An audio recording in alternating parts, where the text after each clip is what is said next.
Welcome to the Estonian General Intelligence podcast. It is my great pleasure to welcome to the podcast the CEO of kood, Lauri Haav. Well, thank you, Lembit, for inviting. And thank you so much for being here. And allow me to start with congratulations. Thank you. And the reason for it is actually twofold. It really feels like an award season for kood. That first you received an entrepreneurship project award from Enterprise in Estonia and Estonian Chamber of Commerce. And then you received an award for Best Public-Private Partnership Project from Ministry of Digital Affairs and Justice of Estonia and ICT Association of Estonia. So that was a mouthful to say both of those out, but congratulations, and I would love for you to describe those awards a little bit and the projects behind receiving those awards. Thank you. Yeah, it does seem like a harvest season for awards, but actually, of course, both of those competitions were going on behind the curtains for some time already, and especially the entrepreneurship award. It was just the gala was now. That's why it was announced now. So they kind of came, I think, pretty much the same week. But yeah, so the actual deeds or the actual competitions were done already previously. So yeah, I guess the first one, entrepreneurship promoter or something to that tune in English, award was for the kood project overall. That what we have done first in Jõhvi, now also in Võru and in the center of Estonia in Paide, for creating a school for people with, let's say, various technical backgrounds or no technical backgrounds can come and actually learn the job of a software developer. And since we've been doing it for already quite a few years, then we have some results to show for it, and the recognition was based on those results. So it wasn't actually like 1 year or this particular year's award, but it was overall for the project. And then for the best public-private partnership, there we are supported by SEB Bank as a private part of investments, and then local municipality development center from Võru, from southeast Estonia, was then the public side of it, and about 28 high schools in Estonia are then also participants in the project. And the idea is to bring programming education closer to Estonian high school students as an elective course. Estonia is a digital country and a digital nation, but strangely enough, programming is not part of the national curriculum. So no school has the obligation to offer programming as a course in high school level. And also, economically speaking, it's also a little bit difficult because the average salary of a teacher in Estonia is about 2,167 euros, I believe, the latest numbers. I like that. We are recording 2025 and November, so it might increase next year, hopefully. But even then, when it does increase, of course, the salaries of let's say, career programmers, software developers in the industry are way higher than that. So it is a little bit difficult for any school to actually hire and maintain a programming teacher. And therefore, it has happened so that many schools did not offer programming as an elective course at all. Until then, together with the before-mentioned partners, we came together and we built kind of like a mini version of kood grown-up study program. We simplified it, of course, a lot, and we're just covering the intro parts of it. But the main idea is that any school that participates can offer multiple courses on the programming track to their students without having an IT or a programming teacher. Of course, it helps if they do, but they don't have to. And we can support them through the journey with our tutors and with the program. So yeah, 28 schools signed up, and in the first month we got 810 students participating. So this is just the beginning. And these 28 schools in Estonian standard is roughly 20% of the market. We have 156 high schools in total. So yeah, almost 30. So let's say a little bit below 20% of the market in the first year. So I think it's a pretty good start. And of course, we hope to learn a lot from students, from schools, and improve the program together with our partners and aim is to have 50 schools participating next year. Wonderful. That is such an incredible program and project, and it's great to see that it's getting the well-deserved recognition. And let's continue here on a bit broader on the Kood Jõhvi. And can you talk a little bit about the history, the significance, the different approach that you take to the education of programming, and also the international expansion? But let's start with the history and who are behind it, and why is it such a special project in Estonians' hearts as well? Yes, so Kood Jõhvi, well, actually nowadays we have rebranded, so we are now Kood because we are also in other towns and cities in Estonia, not only Jõhvi anymore. But yeah, it all started in Jõhvi a little bit more than 5 years ago. Actually, a group of Estonian tech entrepreneurs, Taavet Hinrikus from Wise, Villig from Bolt, and also Rainer Stenfeld and Marek from Nordic Ninja VC, and also some non-tech entrepreneurs.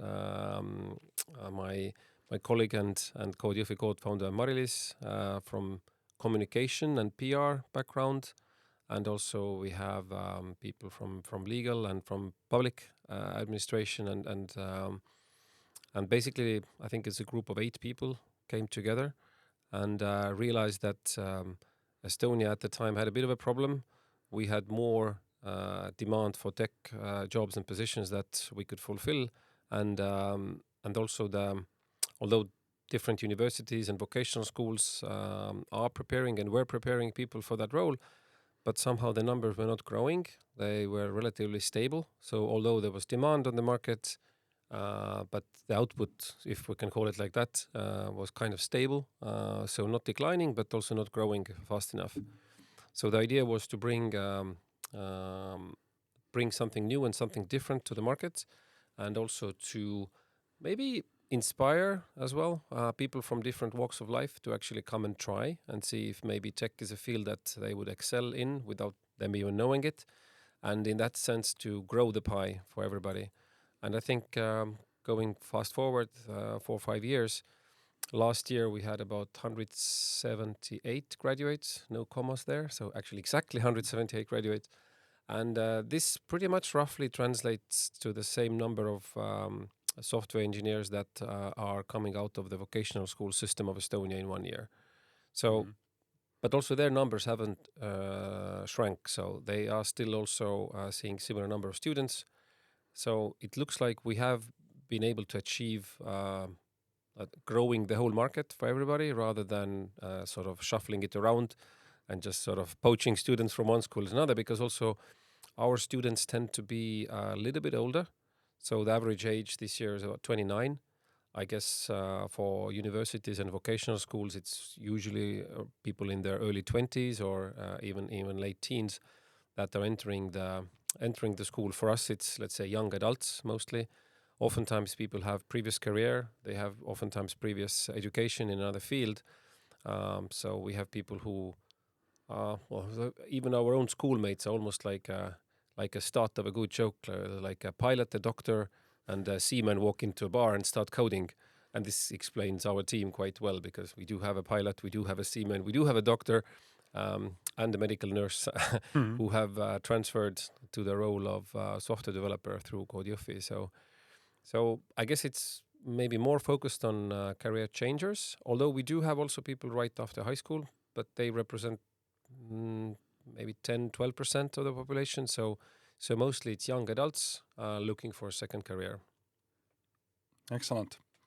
And it's actually quite interesting also that it's not just the fact that it's filling a gap in the market, or was started to fill a gap in the market with software engineers, but it also expands to much broader kind of audience of a student in the school.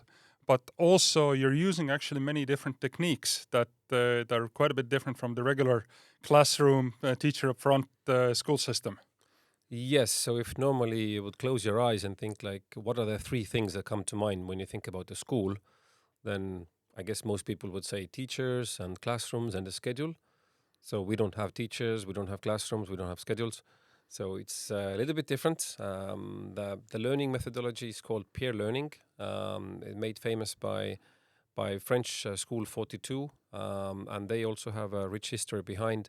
But if you haven't come across such type of schools, then you can maybe draw some kind of parallel with Montessori schools or Waldorf schools. So there are now, I think, Waldorf education is maybe 100 years old, and there are probably around 10,000 schools of that type in the world. They all share some core DNA, some core way of thinking, but they're also different from region to region and from school to school. So also this peer learning method, we share some DNA and some key beliefs with the French School 42 and others that have grown from that tree, but also each school and each branch in a way does also things a bit differently. So for example, we allow hybrid studies. Some don't, but we do allow hybrid studies. So we bring people together to the learning center for the first 2-3 weeks of the studies when they are still testing it out, and we are also testing out the students. The students are testing out themselves, and they're also testing out if they actually like that profession and if they like this type of learning. And if they don't, I guess it will be called early positive churn in a way that just to maybe a side story, but I have a colleague who trained as a medical doctor, and I think it was the year 4 in the university studies when they were first shown a live patient, and he realized he didn't like that too much. So in a way, then by that time you're already 4 years in. So what you're going to do, right? So you have already invested time and money and effort and energy.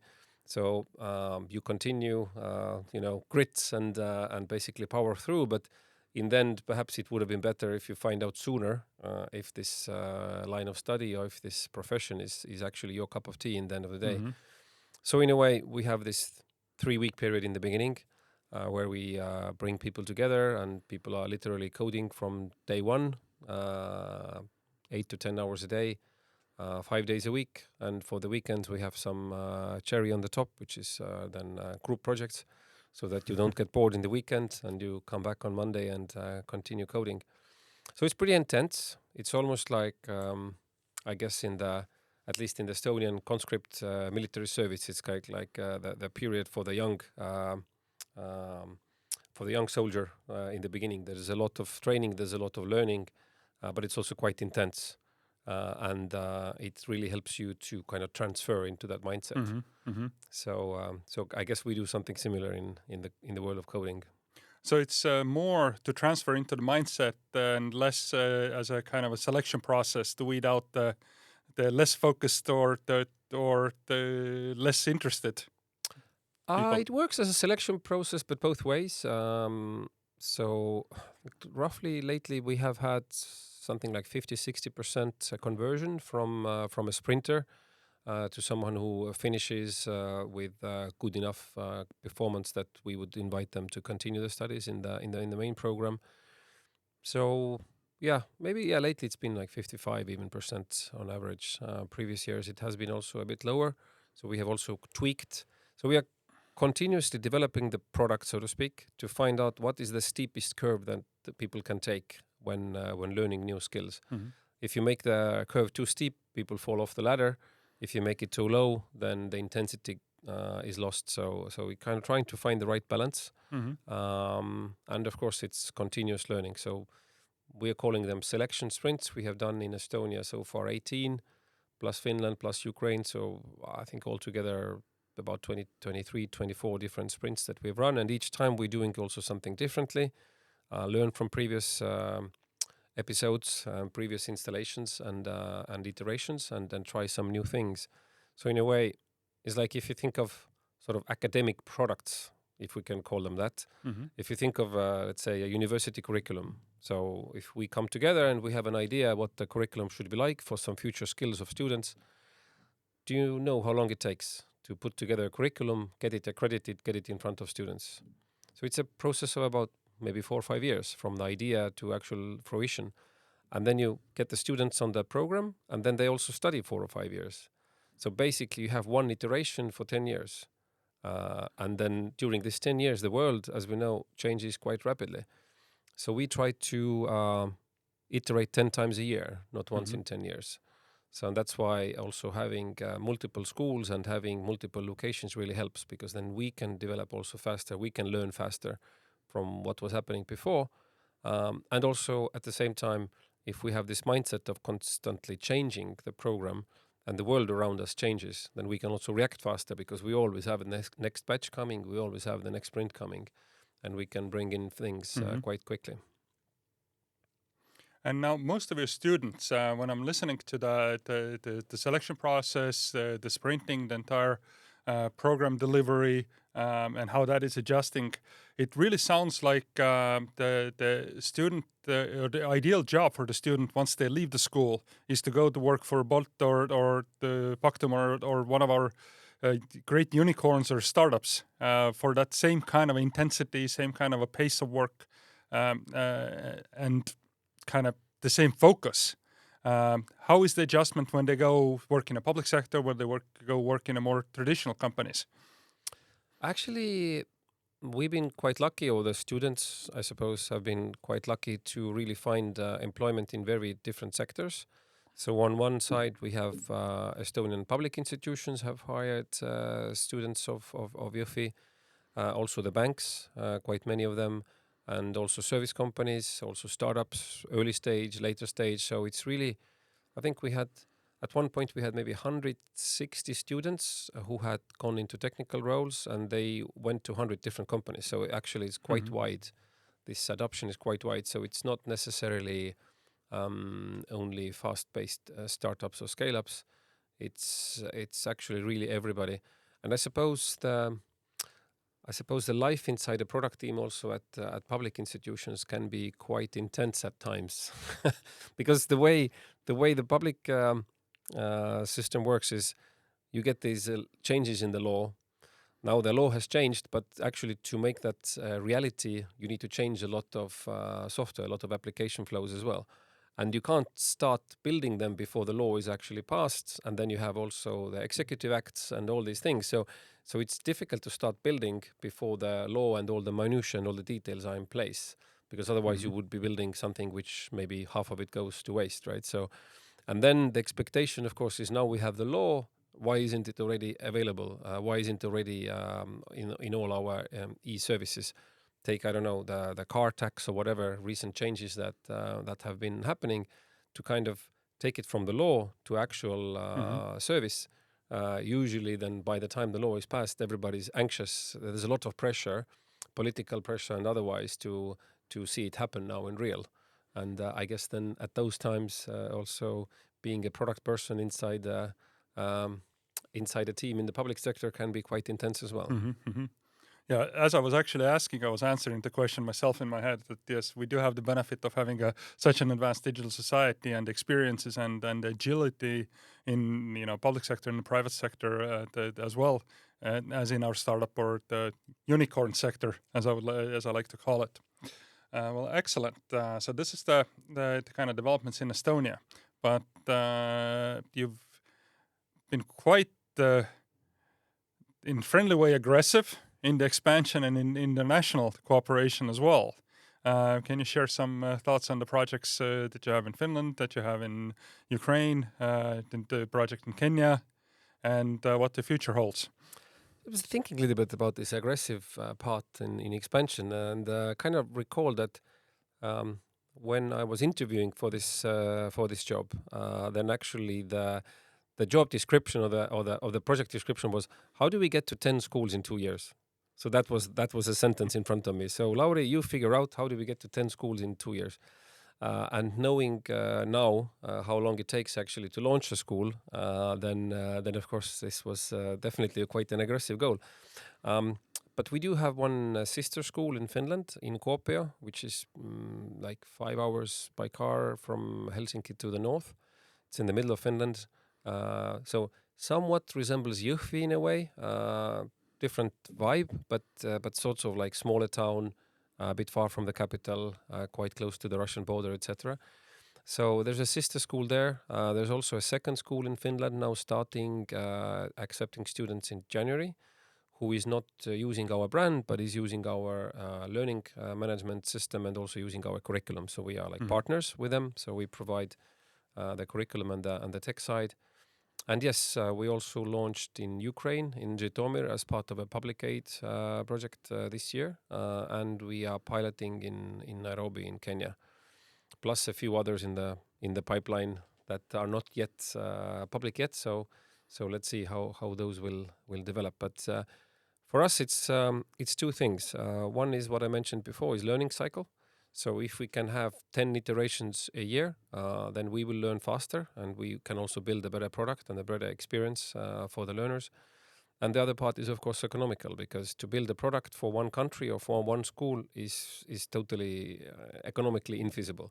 So the more schools are using the same platform, the more economically viable it becomes for everybody. So, and then we can also then make it more economical for any school operator in the future. So if there are 10 schools or 50 schools or 100 schools, then the price of running such a school becomes lower. And how much is this selection process, where to go or how to start a new project, opportunistic versus, or is there a big plan that conquer the world in 20 years, or what does the future hold as you see it right now? I would really like to say that there's a master plan and everything is going according to the master plan, but in the same time we are also a startup in a way. So again, sometimes you just throw a sock against the wall and see where it sticks. And see where different opportunities lead you. But we have done, of course, market analysis and looking at like what are the different options, how much is what is possible in a given market, where there is demand, where there is need, where there's a clear gap as well, and also what kind of funding is available. Because on certain markets, most of these kind of initiatives are, let's say, foreign aid or let's say donor supported. And then in some other richer countries, you would rather see different foundations, philanthropy, and then these different kinds of, sometimes also part of company corporate responsibility track, or also internal training track that can actually be used for the funding of this. So it's a little bit different from market to market, and what kind of funds are available and what makes sense also economically, because, for example, here in Estonia, we have what is known as let's say, like a success fee in a way. So when you come to study at Jõhvi or Võru or Paide, you don't have to pay upfront anything. But if you finish and if you're successful afterwards, then the school expects you to contribute back. So in a way, like if you found value in the education that you got, then you should also contribute back. And this is a contractual obligation, and we expect people to follow and fulfill their obligations. But again, this is a small market and this is a small country. I guess in some other continent or in some other country, this kind of model wouldn't really work.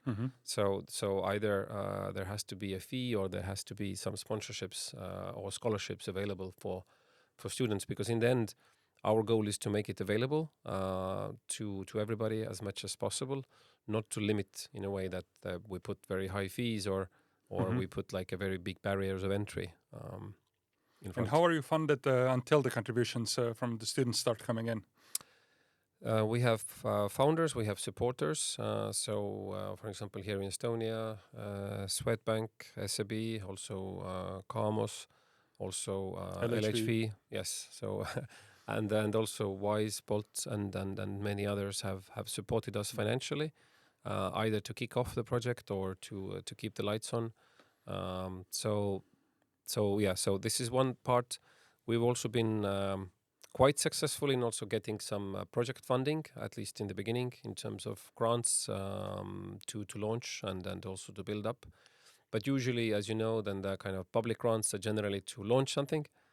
Everybody is always more keen to fund the launch and the cutting of a ribbon, but then the routine, the every day, the every month, the every year life starts, and then it's a little bit different way to get funded, of course. So we don't have any kind of permanent public funding, or we don't have any funding coming from the government per head or something like that. So. And now, are you feeling pretty comfortable with the pipeline for now, or if there is, there are people listening to the podcast, and then there is, 5 or 10 countries in Africa that say that they like the idea and they would like to have code in their country, that can they approach you? Absolutely, yeah, Yes. absolutely. Because to be honest, these projects take a long time from idea to getting the partners together to then putting the funding part and finding the right partners, but also finding the right funding and also then executing. So these are typically this kind of overnight success of a few years, like sudden success Yes, after a yes. few years of hard work. So in that sense, definitely there is possibility to partner with more interested parties to put the project's first steps in the in the making. And so right now you've gone to Finland, you've gone to Ukraine, very close friends of Estonia, definitely. You've gone to Africa, where we have also very good collaboration, working on the different partnership projects.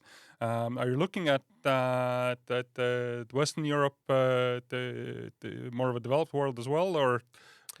Yeah, we are actually we are.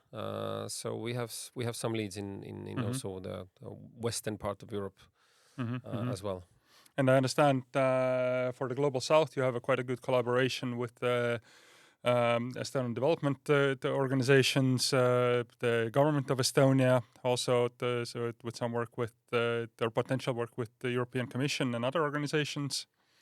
Yes, pretty much all of the above, yeah, that you Yes. mentioned. So Enterprise Estonia, Minister of Foreign Affairs, SDEV, and other exporters of Estonian digital image and Yes. products Yes. are our collaborators and partners on the way.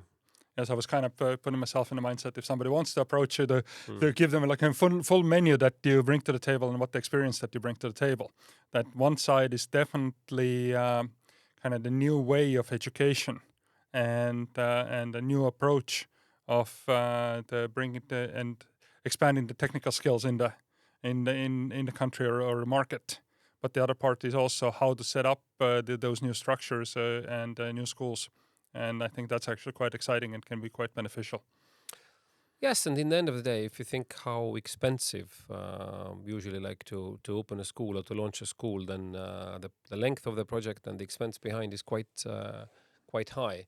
So in our case, we believe this is a very, very cost-effective initiative actually. And if I'm thinking of the smallest school I know, they are not using our platform, but the smallest school I know of this kind is in Åland Islands, Hmm.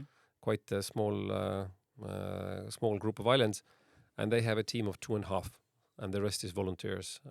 And then they are launching like one batch of students, I think, every 2 years or something.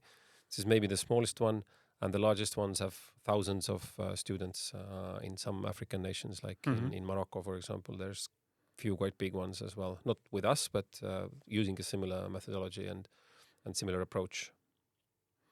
You started saying that this is your second big kind of Estonian export project, but then I was thinking that market was quite a bit as well. So maybe you can give a bit of an overview of your background, because it's quite an exciting story, and it kind of matches or aligns very well with Estonia's development. The starting. With Helmes, is a company that was really behind building up many of the Estonian digital society or e-governance successes. Then work with Monese, then work with e-residency project. If you can kind of elaborate on the different steps and how you yourself view the path of how you got here, and maybe also some of the kind of the key inflection points or the key points of learnings that you're really benefiting from today. Yeah, looking back, then of course all the different decisions and all the different actions, they you can create all kinds of patterns around that. So it's a well-known sharpshooter fallacy that you take a take a gun and shoot against the barn door, and then later on paint the target where Hmm. the biggest number of bullets have hit. But yeah, I think since something like 2003 onwards, I've been involved in some shape or form exporting Estonian either technical knowledge or technical product or technical image. So under different umbrellas, under different brands and companies. So yeah, and it started off at Helmes, as you mentioned. So I guess the number of companies that have grown out of Helmes is similar to maybe Skype and Microlink and a Mm-hmm. few others. So it was really definitely like a learning hub, or like a learning really like a great learning opportunity for many later to become tech entrepreneurs. So can probably list quite a good list of companies that have grown out of that of the same field. And for me as well, I'm looking back and thinking like this was like my actual business education. Although I also had some formal business education from two different universities, but the kind of actual ability to read a balance sheet and actually to try to make your books balance in the end of the month and quarter was actually from Helmes. So this was a lot of freedom there to experiment, but also responsibility to deliver. So for that, ever grateful for that environment there, and many companies grow out of it. So probably was a good learning. Mm-hmm. And so also the first company where I was also a co-founder, Mark IT. We started off as a small team, but immediately our first product was to go out of Estonia to start growing in other markets. And of course, back then, when anybody grow out of Estonia, then they went to Latvia. so obviously Latvia and Finland and Lithuania and all that. But I think today Mark IT has, I think, 50 countries covered, something like that. Maybe more already today. I don't know. They just keep on opening new markets every year and every quarter. So has grown quite a lot. And as part of my job was also expanding the business and the sales side of it for many years. And kind of building on that experience, had different steps in the career, and maybe a more kind of out of the regular step was Estonia's e-residency program, and I had a few years of experience in working in the public sector side of things, which was definitely an eye-opening, but also very rewarding job in a sense that it's like you're representing your country. It's like almost like you're a sportsman at the Olympics or the World Championships. It's really a great honor, and I took great pride in that job, and also the learning curve for me in a sense of understanding how the public system works. And I think in the end, for me, it was maybe a little bit too slow progress internally. There's lots of things you can do, but at the same time, every change you want to make, you have to convince so many different organizations and find a way how to get into their agenda, and then to actually make something happen just takes a long time. If you're super persistent, things will get done in the end. But even now, a couple of years later, I see some of the projects that were started when I was there are now coming to some level of fruition. And I guess I'm just a little bit too impatient for a person. At least I was at the time too impatient for that kind of a role. But it was definitely a good learning experience there as well. Quite excellent. I feel a certain sense of kind of a kinship with you, that I grew up also in the private sector side, and then actually had my short stint with the Ministry of Foreign Affairs, working in the public sector, and then being involved with exporting the Estonian digital success story worldwide. There are more, in my case, more significantly to African countries. So it's been a quite an excellent journey. And I suppose Estonia is somewhat unique in that sense, that people do transition between public and private, and this is considered totally normal and welcome, which is great. And I also think it's a good idea that people bring together different experiences and also ability to understand the world from another viewpoint, like what are the limitations, or what is the playing ground like. And sometimes also it really helps to innovate if you don't know the limitations. You just come in and you just try to do something, and you don't know what you don't know, and sometimes you also succeed because of that. Absolutely.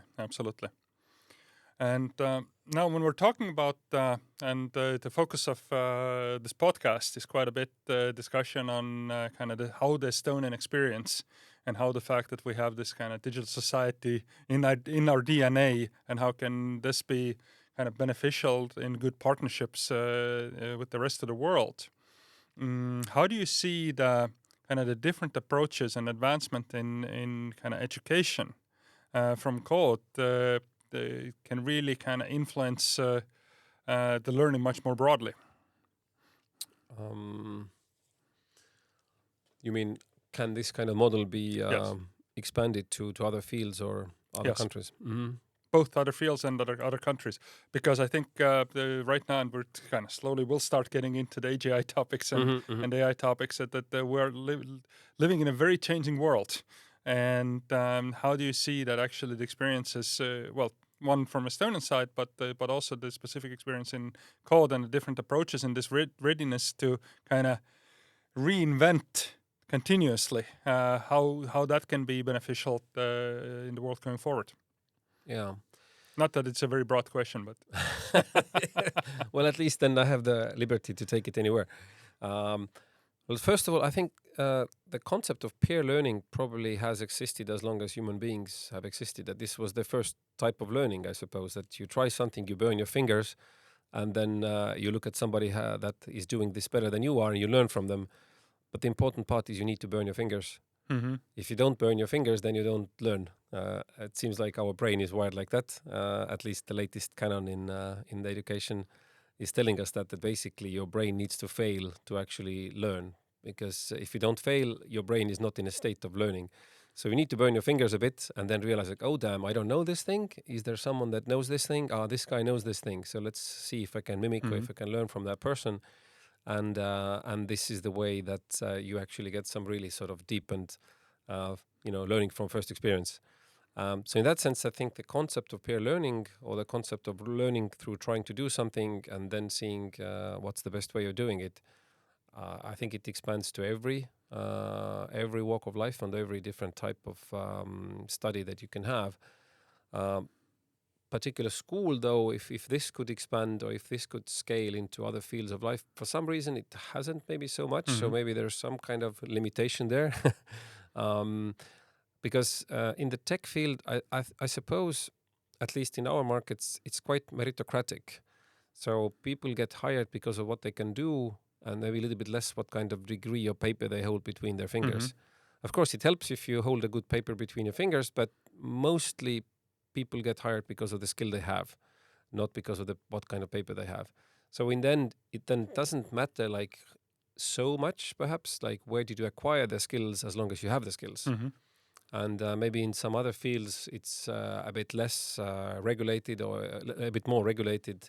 And you have to have certain sort of academic regulated credentials to even to try. So like, I don't know, if you're a doctor, maybe Mm-hmm. peer learning is maybe not the thing necessarily, at least not unsupervised. So Yes. probably not advisable. But yeah, I suppose the reason why it works well in tech is that this is a very meritocratic field, and Mm-hmm. and people get hired based on what their skills actually are, not just what their credentials are. So this, it helps, but the main point is what you can actually do. So it's almost like you wouldn't hire a football player based on a CV. You want to see how they play. You want to bring them to the team and how they play with each other, how well they work with your team. But and the same thing is with tech roles, that you want to know if a person can do the job, Mm-hmm. give them a chance, see how it goes, and build on it. But now it's an interesting the concept of peer learning, and so far we've discussed kind of peer learning between humans. True. And now we have increasingly more the AI, AGI coming to the table. Mm-hmm. And how do you see that this will actually change the picture?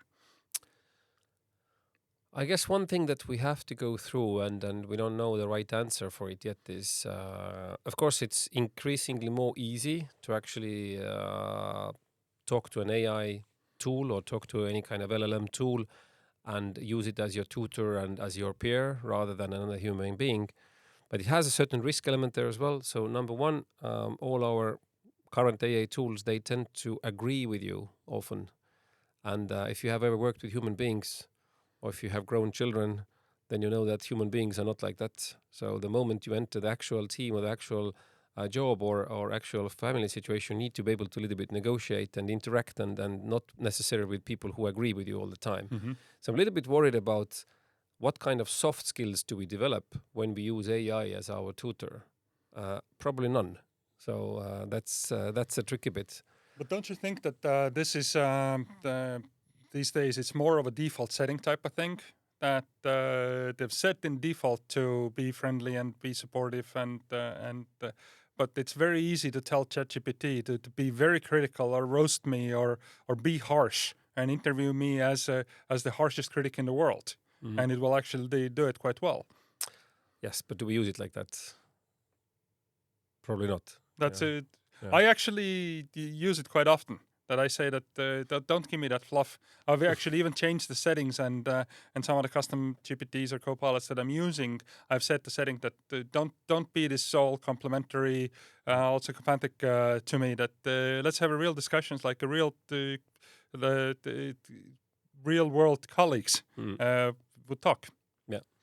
But then the other part of the equation is, if we talk about peer learning, is the other peer. So one thing is me asking a question or asking for guidance on something, and the other side is the other person that is giving this guidance. So also teaching someone else or explaining some concept to someone else is also a form of learning. So often it's said like you can't teach someone else unless you know this topic super deeply yourself. So trying to explain something, then you realize that do you actually know the topic?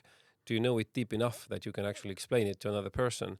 So this is also an experience that oftentimes in a work setting, let's say you get a younger colleague onboarding, this is what you do, right? So you're mentoring others, etc. So peer learning kind of teaches both parties at the same time. Absolutely. So that part again is like, so in that sense, let's say the experiment is still out there, and of course people use ChatGPT and other tools a lot as a personal tutor or as a peer to learn from, like explain me this concept, explain me that concept, and it's always there, it's always on, and it doesn't argue with you, which sometimes is a benefit, and sometimes it's a I'm feature. still challenging this. Sometimes Doesn't it's a bug. argue. It argues if you ask for it to It argues argue. if you ask for it, And then my personal view, I've gotten into the situation quite a bit that even when I'm driving to a meeting or going to an event where I know that there will be a discussion, especially if I know it's going to be a tough discussion, I say that okay, let's have that conversation. Take a role as my toughest critic or as a toughest critic of this topic, and let's have a conversation. And I'm actually quite surprised on how effective that can be and how creative and intelligent a machine can be in responding in those cases. In some other cases, also being even harsher than a human. For not So having if you the need a good roasting every now and then, so you have you have your custom GPT that does that bit. Yeah. Yeah, absolutely. But kind of expanding on this, let's have a simple question that I ask in every podcast. That what is your definition of AGI, and how close are we?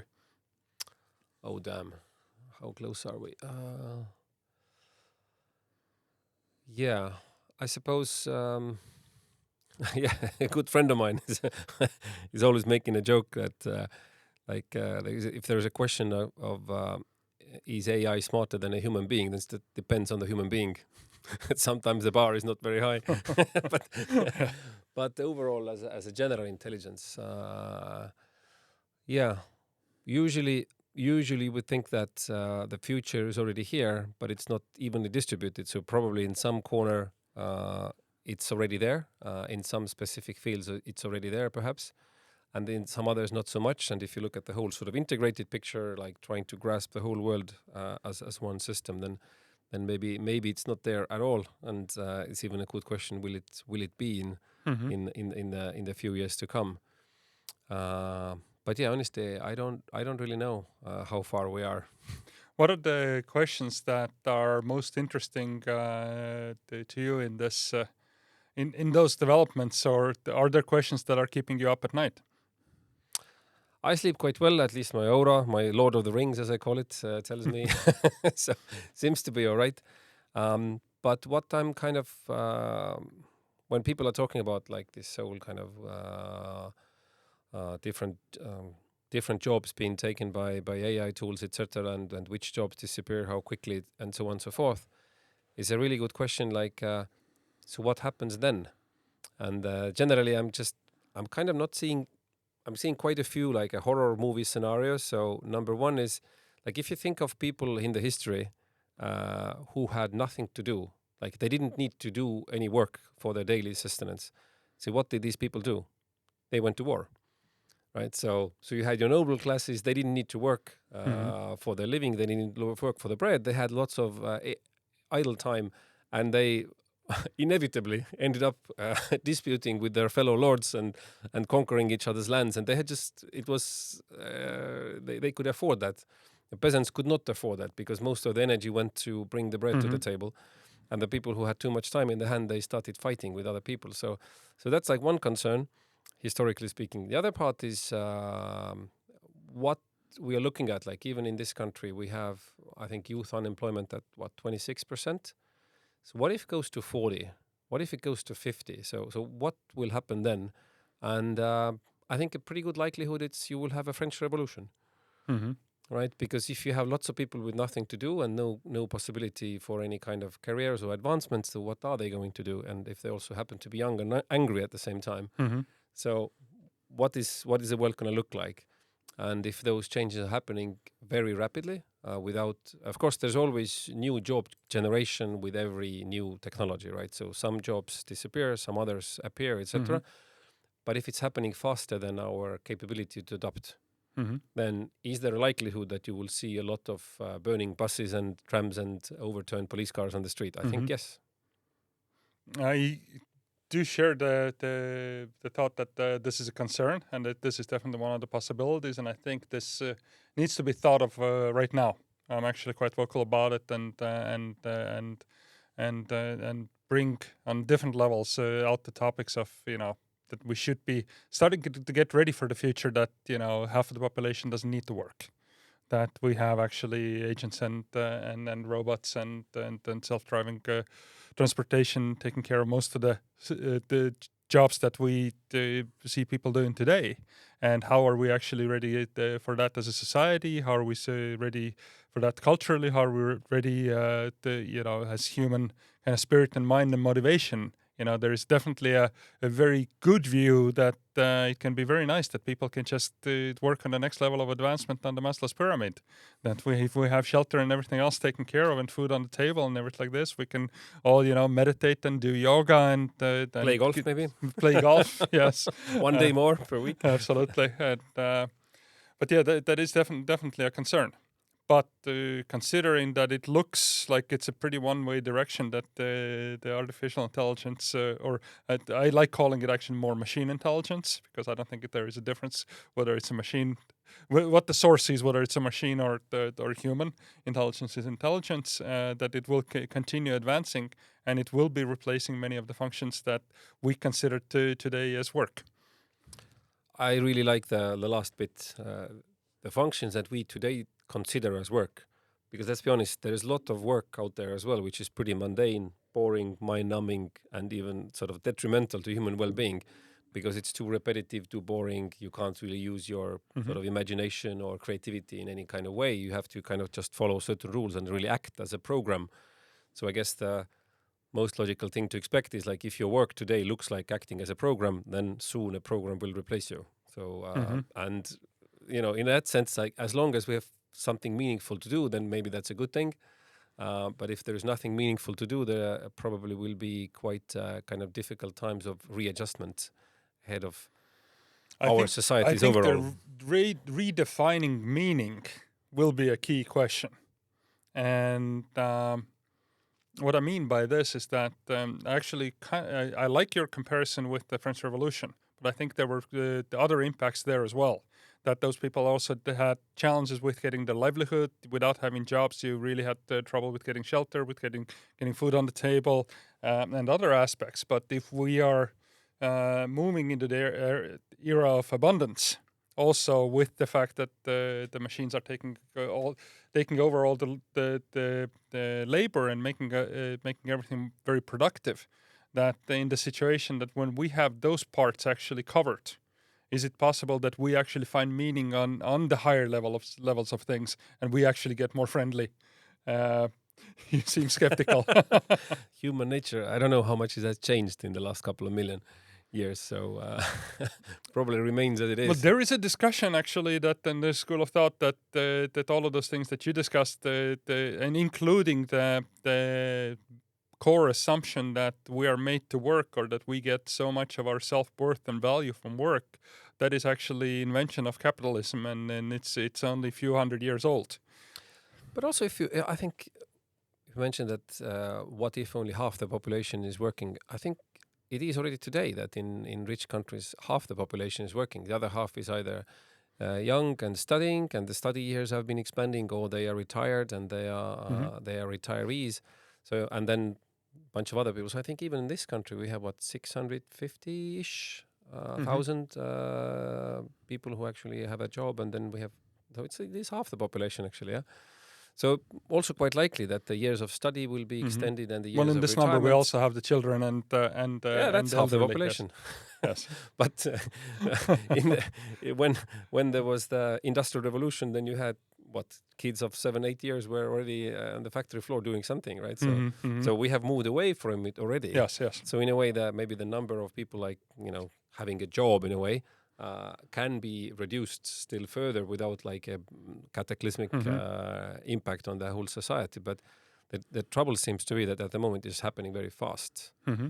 And if it's happening super fast, and also the way it is happening. So a couple of interesting studies I've read over the last over this autumn actually. I think one was from US, published in August.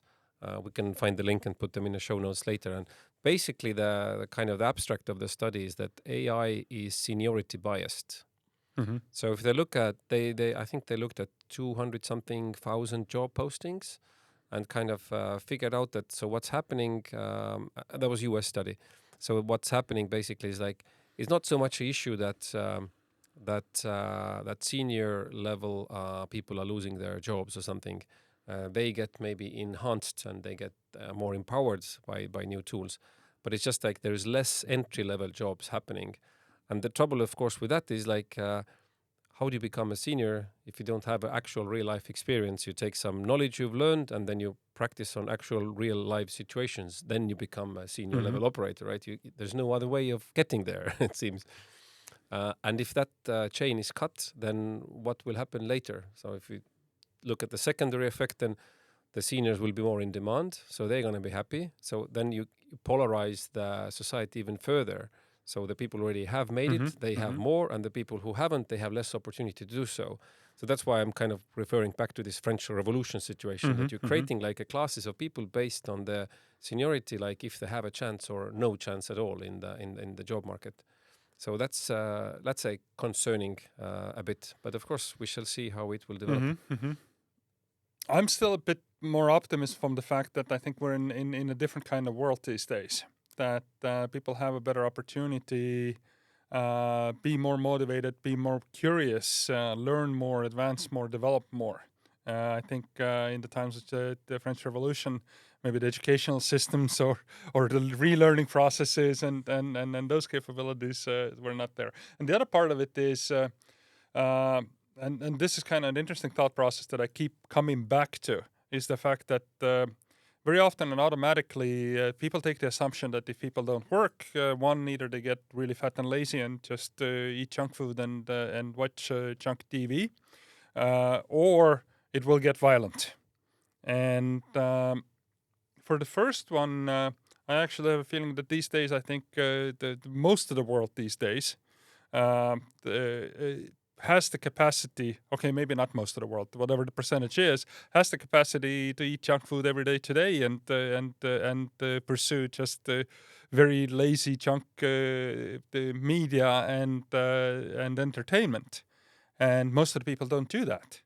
But people are interested in doing sports, being motivated, working in the communities, developing, advancing things, while they could be much lazier.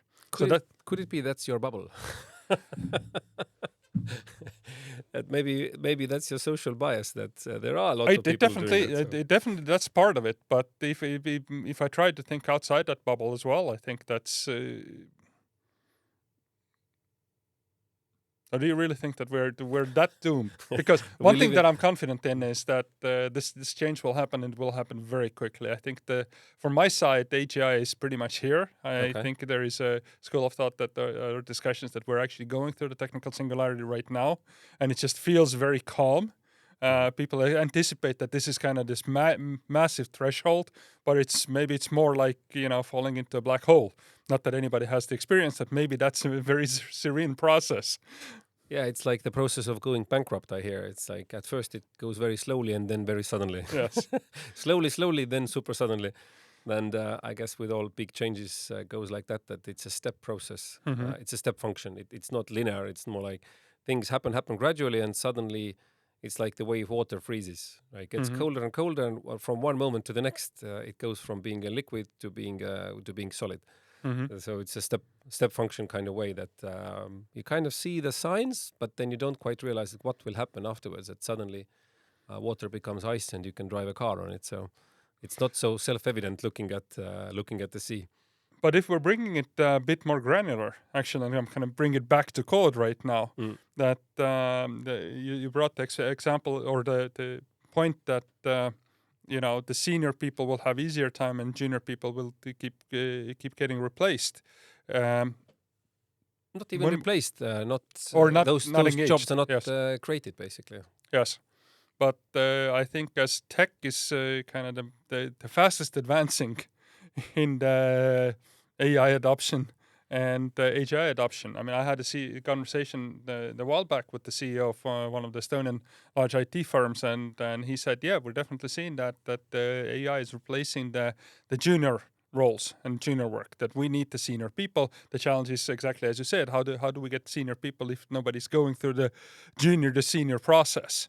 But when I look at the developments with how good Anthropic Cloud is getting in coding or all of the language models, and they're winning the coding competitions, and then increasingly getting more and more senior themselves. And as this kind of or this range keeps expanding, how do we see that at one point the seniors are not even needed anymore either?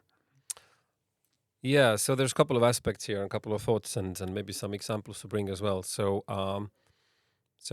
actually, last week I was doing radio like a radio podcast episode together with a lead recruiter from Helmes, and she was saying that they've actually this year hired more juniors than 2 or 3 times more juniors than last year. Hmm. That changes what they do. So the question is not so much like having people in junior positions so that they can learn from real life experience, but also like what kind of job is given to them, what is the content of that job, Mhm. and that has changed a lot. But the fact that you need to bring more people in when you're growing, and then you need to bring them up to speed, that actually hasn't changed in that sense, or at least in their case, they see that there is internal demand. Mhm. Just the job has changed, what is normally given to, let's say, a more junior position. So there's that part. But maybe just even a little bit more broad is thinking like if big technological change is happening, where do you want to be? Do you want to be on the side which is being changed, or do you want to be on the side that is changing things? So presumably you have a little bit more control and over your faith if you are Mhm. actually on the side that is changing things. So I guess like hopping on board of the technology side of things is probably a pretty simple bet in that sense, that let's learn these tools, let's learn this thing, so that when change is happening, you are part of making that change, rather that change is happening to you and you're just sort of passively waiting to see whatever you did as your livelihood just disappearing. So in that sense, like going into tech right now or not going into tech right now, I would say going into tech is probably a safer bet than sitting it out and seeing, let's see what happens after a couple of years. But then by that time, those people who have moved forward are already way ahead of you, and it's Mhm. hard to catch a moving train in a way. So in that sense, learning something right now, going into tech or not, is relatively, I think, straightforward as an idea. The state of things where they are today, it really depends. I've been talking to, of course, our own development team as well, and like what kind of productivity gains are they seeing from using. I think we now settle to Cloud Code mostly, and it's around a day and a half of the week, which is like if we talk about productivity gain, like Mhm. if you can gain 1 day out of the week, it's actually massive. It's It huge. and it's not like, oh, I'm being replaced, but it's like if I get 1 extra day per week where I can do more higher value things, then actually it is quite massive, and of course it's going to improve from there. Or go on the street and do a revolution. Well, I guess yes, that's also the possibility, or go fight your neighbor. So there's that part, But then the question is like, if you talk about jobs and functions, and was talking to a CTO of a large company that has a very techy product, and was saying like, okay, so if my developers get 20 or 30% productivity gain, it's not a question of then we will have less developers. It's that we can build more, because otherwise somebody will come and out-innovate us, right? So the moment you start thinking like, oh, okay, so now I can put less people or less funds behind development, then it means someone else is out-competing you. And you might not know that today, but by the time you figure out, it's late, right? They have already But my developed question further. is, what happens when that threshold is passed, when that someone else is not human? Ah, yes. Yeah, that is a good question. What will happen then? And but let's expand on a little bit more on this, that they are doing different things. That we covered quite well on how the code's approach to learning and moving kind of back to peer learning is being quite effective. But how is it changed of what is being learned, and how do you see that changing in the future? I was in during Tallinn Data Week a few weeks back. I was at an event organized by Tartu University, and there was actually quite a good discussion of in the future curricula what kind of skills need to be taught to the future technical experts and technical industry. So in the end, I suppose the kind of core problem-solving skills or critical thinking skills, and also the ability to express in a very specific way, like what you want to happen or what needs to be there. Either you express that in a code or express that in a prompt, or whichever syntax you prefer, but just ability to explain the logic and the ability to understand the logic, and like also critical thinking skills of how to solve a problem and how to map out a system that will solve a certain problem. Doesn't matter much what tools you end up using. So there are some sort of core things anyways. And at least for some time, I don't know how long that time will be, also the ability to understand what was built. Because if it all becomes a black box, then how do you fix a black box? Or if you need to change something, or if you need to... that's, well, of course, that is the current level of tools anyway. So maybe we shouldn't get too much bogged down by that all those, let's say, vibe-coded things, they tend to break down after a couple of weeks, and then it becomes very difficult for someone to actually fix them, because the whole, the spaghetti code underneath is quite impenetrable. But of course, the tools get better, and this will improve over time. So then there will be a question like, how much do you need to actually understand how the machine works, and how many people will understand how the machine works? Some view is, of course, that then it just means that you kick the can down the road, that by the time the real problems become, the product or the tool is already so big that nobody can fix it. And you need to basically scrap the project and start anew. But of course, with advancements of the tools, that threshold will be moved further and further. But currently, it is a little bit like that I suppose something that looks very easy when people start doing that, and would you use a vibe-coded bank? Like, would you put your money in a bank where you know that the core banking system is vibe-coded by two product managers? Once I have the confidence that vibe coding is bypassing the human capability and is making less mistakes than human programmers, sure. I think it's the same question that, the self-driving cars. They don't need to be 100% safe. They need to be safer than humans. Self-driving cars is a good example. So it's been quite many decades in the coming.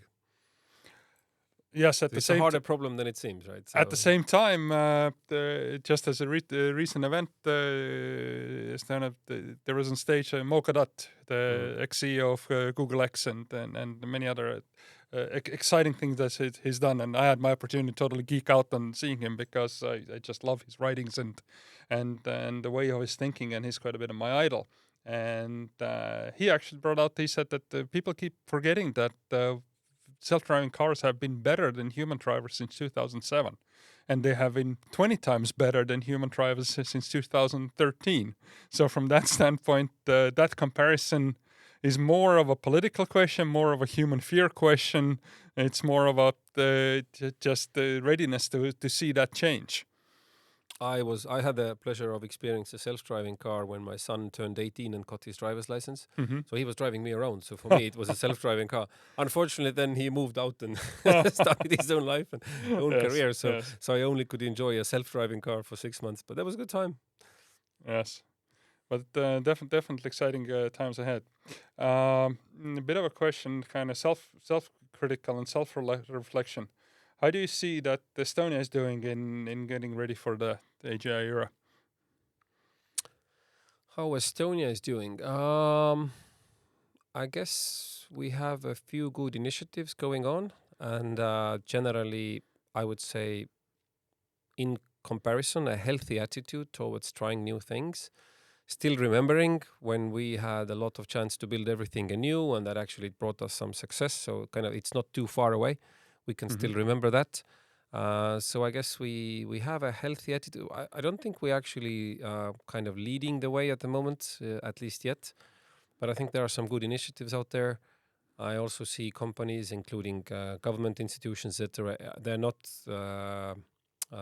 kind of spooked, or they're not like, oh, you can't use this or that, and let's Mm-hmm. block everything. And the mentality is more open.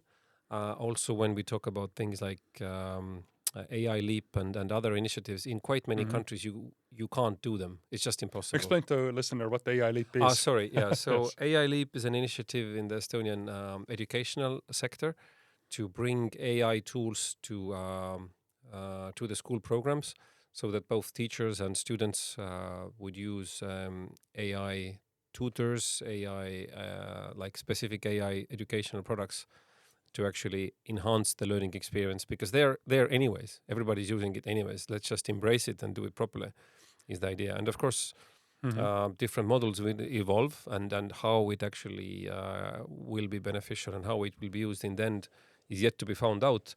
But at least we are not ignoring the fact that Mm-hmm. everybody's using it. So let's kind of get behind the program and use it in a way that is actually beneficial, rather than pretending it's not there.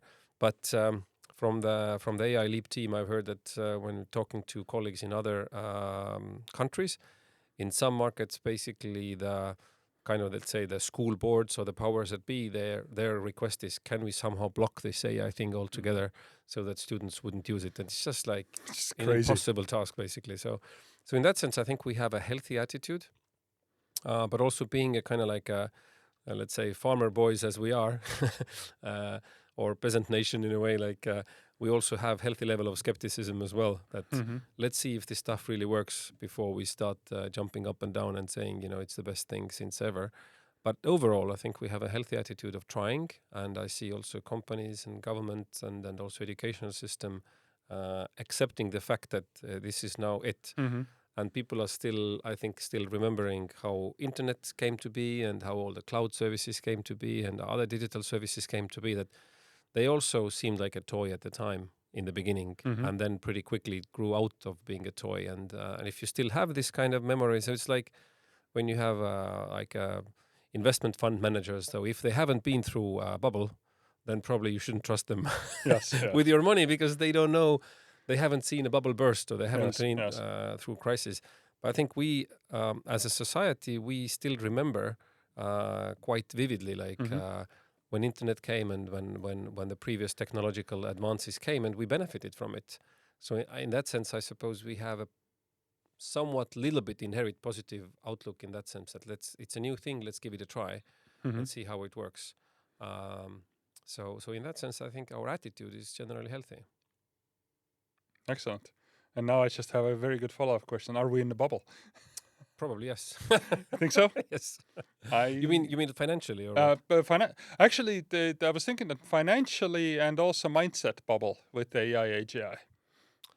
I kind of follow the hype cycle thing that Gartner is publishing, and also they're placing the different AI initiatives, tools, and technologies on the hype cycle, and how far something is from this kind of plateau of enlightenment or plateau of productivity. And you kind of see that happening, like in the summer everybody's talking about the AI agents coding everything, and it's like, oh, actually some of the stuff doesn't work, so you have some kind of disillusionment happening. So you kind of know, like, okay, give it another 6 months, it will go through the bottom, and then it starts building up again, and then we'll see if it's there or not, if it's going to make it. um, So in that sense, I guess we are in a bubble or on top of the hype cycle with some technologies, and we early stage on some others, and some things already kind of proven their value and their usefulness, and people are not debating is it valuable or not. But some technologies are still like on the far edge, and we will see. And most probably, if we believe Gartner hype cycle previous iterations, then stuff takes a little longer than we think. But then it does happen. Then it's like, wow. I'm holding myself a little bit back from saying really something really sacrilegious of whether Gartner's cycles are still the relevant things today, or is that something also that's part of kind of the older mindset or the older view. And with You are in the camp of this time is different. yes, Okay. yes, I am, and I do think that there is some merit in the school of thought that if you compare the current AI investments, and everybody's crazy that 1.5 trillion is being invested in AI and AGI related technologies, and this year, and this is absolutely crazy. And where is this money coming from? How will it be earned back? And there is a school of thought and discussions about the fact that if you compare those investments with the investments into industrialization, into the technology in the other fields, in the space race, and all of those investments are not that significant. That world GDP is like 105, 110 trillion these days. Taking 1.5% of that, that is actually, if that is such a game changer as the previous huge revolutions have been, the positive revolutions, advancement revolutions, then that investment is not that significant. So there is a long way to go. And to continue on that thought, the people are discussing the fact as well that if it really is the AGI revolution, and there is another aspect that it will be winner takes all. The first one who gets to this magical AGI or ASI will continue advancing so fast that it's impossible to catch up. So from that standpoint, it's a very high stakes game to be that number one. And in that view, those investments are quite warranted right now. Yeah, because it's make or break. Yes. Yeah. But overall, let's say, I don't know if one company or one school of thought will be there first, and if they are so much first that nobody can catch up. But definitely when we think of this kind of hype cycle terminology, then pretty sure that the curves will be steeper and the timescales will be shorter. So even if the shape of the curve stays the same, I definitely with you on that one, that it might be a lot shorter, quicker, and the effects might be much higher, even if the curve shape stays the same. So let's see which will be true. Or is this time really different, or is it going to be similar one as before in some shapes and forms, just producing more change and maybe producing it faster? But I totally subscribe to the viewpoint that the current AI we're using is probably the worst of it all, that we will never use so bad AI in the future. And also the pace of change will never be so slow as it is today. Exactly. It will always be faster. So this is something we need to be kind of at least mentally prepared for, that things are developing quicker than maybe we can fathom. And not to be just this shiny blue-eyed optimist side, I also do share a concern that, and I'm confident that there will be many companies that will go under. There are many investments that will be lost just from the technologies advancing as fast as they are. The discussion about that the SaaS products are dead, and the AI tools will change the entire software development cycle so much, or even the approaches of how we utilize and use technology, that there will be many, I think, industries or segments of the industry that will just disappear or become irrelevant. The same way as there are not even in the technology, not just in the technology section, but for me, it's very hard to, or I'm following with curiosity what the entire consultancy industry will do. Yeah, this whole sort of the SaaS products being dead is an interesting concept. Like, if you think back of your own experience, isn't now the time when you add more tools to your toolbox more frequently than ever before? You're actually using more tools than you were using before. Maybe a little bit more granular. Maybe you wouldn't call them SaaS, but in the end of the day, somebody has built a tool and you're using it. At least I'm looking at my kind of desktop and my phone, etc. It's like, now finally I'm starting to getting some new icons there. so for a while it was relatively kind of stable and maybe a little bit boring, but now there's like a new tool for everything popping up every 5 minutes. So in a way, actually, I don't know, maybe there's more tools in the toolbox, just they're different ones. For me, I see most of it right now is actually kind of a replacement. that I see that I'm using, for example, Map more than I use PowerPoint for making presentations, and I see that I use more AI-enabled things, but at the same time also that so many functionalities are getting rolled into the LLMs themselves. That doing translations and doing the document redactions, analysis, many of those things that I don't need to go to Excel, or I don't need to go to Word anymore to do to put together a good text document or work on the writing. And so from that standpoint, I think it's actually quite curious how it will work out. And also going to the standpoint that in the future that rather than knowing how to implement an ERP system, I'll just throw all my receipts into take the pictures and tell ChatGPT that these are my expenses, and please do an annual report for my company for next year. And it will just do it. I see that kind of a future, or that type of an intelligence establishing. There is also, of course, interesting questions how that will be audited, how that will be concerned. But would have been my next question. But I'm sure an AI will figure out this one as well. There will be an AI auditing an AI. But yes, maybe just to balance it also that I consciously take the side of looking at the optimistic side and looking at the opportunity side. I think there is it's a common human nature to be more careful, more concerned, more fearful. And I think there are so many people, plenty of people on that side in the world. And I kind of see that it's more fun to be on this optimistic, positive side. So from that standpoint, I also kind of challenge the status quo as well. There is the other part of it is that I'm actually thinking that this abundance era and the change that we're going through is something quite different what we've seen, that I don't think humans have seen before, that there is an intelligence that will bypass them, that we're actually able to sense as well. So we're definitely living in a very interesting time. Yes. I think that sounds like a good closing word for today's discussion. That I really appreciate you coming on the podcast, and I have this list of things that I put together and I shared with you that we will cover, and we discuss different things. I think we need to leave at least half of it for the next time, and then we can have kind of a checkpoint as well on where we are and which side is which side is correct.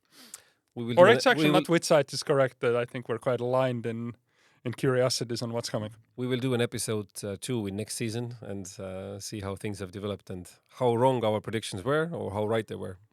Absolutely. So thank you very much for being here. Thank you.